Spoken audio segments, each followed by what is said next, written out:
What conflict did you encounter coming back from war to becoming a police officer and leaving law enforcement for finance?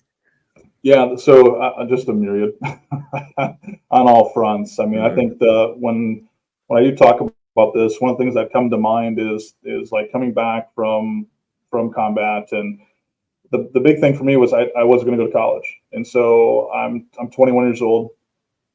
I go into a traditional college program at a college in Grand Rapids, Michigan, and I'm sitting in class with a bunch of other students, and I just couldn't help but feel jaded because of everything that I've just experienced, and I'm around these people who have like just I thought had no idea, like just no clue, complaining about certain things. So that was challenging. That was the first, really like the first bit, first taste that I had with understanding like, hey, this is my I'm different in that regard, and I don't relate now to my demographic, the people of my age, people that I should get along with and make friends with and develop relationships with. So that was the first taste of it. Was simply just trying to go to college.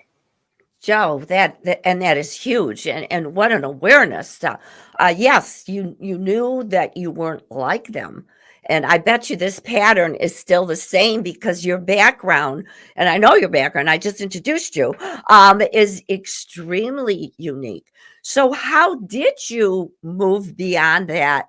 Because there may be some viewers right now who are saying, wait a minute, I sure don't relate because of my background. I'm having a hard time. So, how did you overcome that?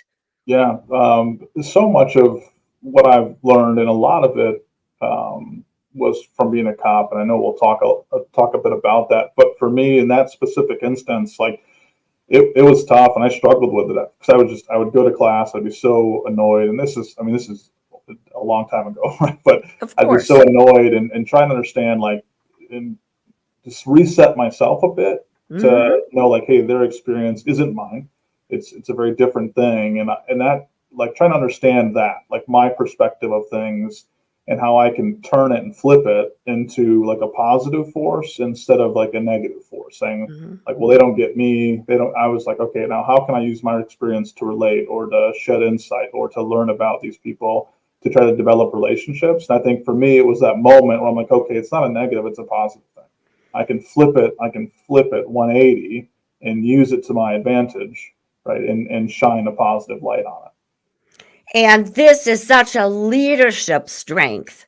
And this is what you and I know, and viewers, I'm sure you're going to shake your head like this after I say this, that there's so many leaders who don't know how to get in other people's shoes, and they tell and they expect people to do certain things without even listening Mm-hmm. and thinking of what you automatically do, Brent, because of your background, is how to get in other people's shoes. This is, I'm going to use the word huge, but this is so important, and I'm afraid to say that people just they don't get that, Mm-hmm. and that shows up on different assessments, hopefully, and they learn. But thank you for that.